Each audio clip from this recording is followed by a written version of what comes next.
A new day, a new vlog. Hello and welcome বন্ধুরা, কেমন আছো তোমরা? আশা করছি তোমরা সকলে খুব খুব খুব ভালো আছো। সুব্রত আজকে আমাকে জোর করে উপরে নিয়ে এসেছে, বললো ঘরের মধ্যে বসে থেকো না, উপরে এসে take some fresh air. To begin with, I would like to thank my YouTube family for your concern and the love you have showered on me. Last vlog আমি বলেছিলাম I am feeling extremely low, আর তোমরা এত সুন্দরভাবে আমাকে বুঝিয়েছো। আমি প্রত্যেকটা comment পড়েছি, কিন্তু সবাইকে রিপ্লাই করতে পারিনি। Thank you so much. Today I am feeling much better. তোমরা তো সবাই জানো দিস ইস্যুস আর হরমোনাল। আজ ভালো কাল খারাপ। জবা কালকে একটাই লাল জবা পাবো না, একটা না, আরো একটা দুটো আছে, অনেকগুলোই আছে। গোলাপি তো প্রচুর। এটা পিচ না, এটা পিঙ্ক। পিঙ্কে অনেক অনেক ভরে গেছে পুরোপুরি। Pink and peach. লাল 3-4টে আমার পুজোর জন্য যথেষ্ট। এই যে বাপ্পাদের গাছটা, ওই যে এটা, এই যে লম্বা হয়ে যেটা একটা ফুল রয়েছে রাইট সাইডে, রাইট সাইডে জবা। আমি আবার জুম করে দেখলাম, না দেখলাম জবাই। সুব্রতর চোখ কিন্তু এখনো ভালোই আছে। আমগুলো পেকে রয়েছে, কাউকে বলো না তুলে দিতে আমাদের দিকে। এরকম আমগুলো লাল লাল হয়ে গেছে। সন্তোষ মিঠুরা খায়, সন্তোষকে বলবো আমাদেরকে দিতে কয়েকটা গাছ পাকা আম। ছাদে উঠলেই আমি একবার সেই পাশের বাড়ির কেটে দেওয়া আম গাছটার কথা মনে করি। কিছুতেই ভুলতে পারি না, ছোটবেলার থেকে দেখছি ওই আম গাছটায় যে কত টিয়া পাখি আসতো। একটা বড় গাছ কেটে দেওয়া মানে কত পাখিদের আশ্রয়ে চলে যাওয়া। হঠাৎ করে একদিন এসে দেখবে দে আর হোমলেস। সব গাছে জল দেওয়া হয়ে গেছে? দেবে না, পাশ গাছকে আমি দেবো। দেখো কোথায় গেছে সুব্রত, বালতি নিয়ে আম আনতে। পাকা গিলো এলো, লালগুলো যেগুলো।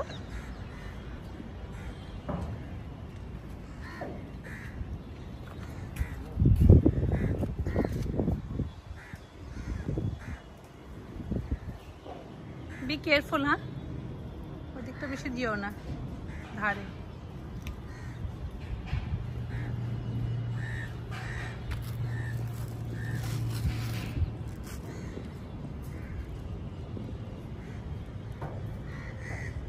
ওই যে একদম নিচে যেগুলো রয়েছে তোমার হাতের কাছে, যেগুলো কাঁচা, না কাঁচা নেই।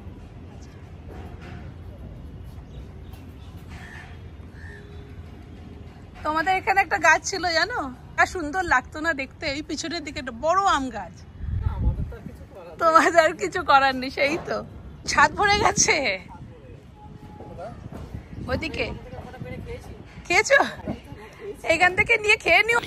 এই যে সুব্রত বালতি করে আম নিয়ে আসছে, আজকের হারভেস্ট আর কি, আজকের ফসল। আমি আর সুব্রত আমাদের এই সামনের বাড়িটা, যেটা নতুন বাড়ি তৈরি হচ্ছে, সেটাকে নিয়ে কথা বলছিলাম। সুব্রত বলছে কি বানাচ্ছে বুঝতে পারছি না। আমাদের এখানে জমির যা সাইজ, দোতলা, তারপরে একটা জাস্ট রুম, এইটুকুই অ্যালাউড। আর সেই দোতলা বাড়ির হল থেকে ছাদ অবধি যাওয়ার একটা ভেতরে লিফট আছে। ফাইনালি যখন কমপ্লিট হবে একটা দেখার মতন বাড়ি হবে মনে হচ্ছে। আজকে কিন্তু অনেকক্ষণ ছাদে ছিলাম। সুব্রত রোজ সকালবেলায় উঠে একটা গাছ দেখে যায়, আর এই সব ইনফরমেশনগুলো আমাকে দেওয়া হয় যখন আমি ঘুম থেকে উঠে সুব্রতর সঙ্গে একটা কফি খাই। কোন গাছের ফুল ভালো হয়েছে, কোন গাছের হিট স্ট্রোক হয়েছে, এইসব ইনফোগুলো আমাকে সকাল সকাল দেওয়া হয়। আজকে ছাদে উঠে দেখলাম আমাদের নতুন লেবু গাছটায় অনেকগুলো লেবু হয়েছে, আর পুরনো গন্ধরাজ লেবুর গাছটাতেও দেখলাম অনেক ফুল হয়েছে।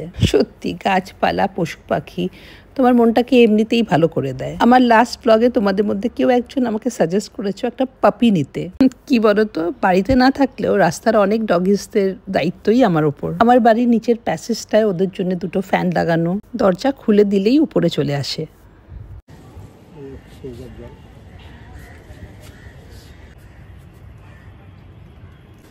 গুড়ি গুড়ি পড়ছে, কিন্তু গুড়ি পড়তে পড়তেই উড়ে যাবে, বরঞ্চ হাওয়াটাও চলে যাবে।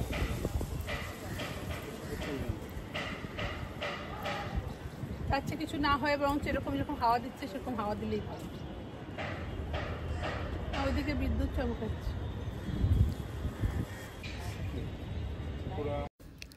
এই দেখো আমাদের নতুন লেবু গাছটা, যেটার কথা তোমাদের বলছিলাম।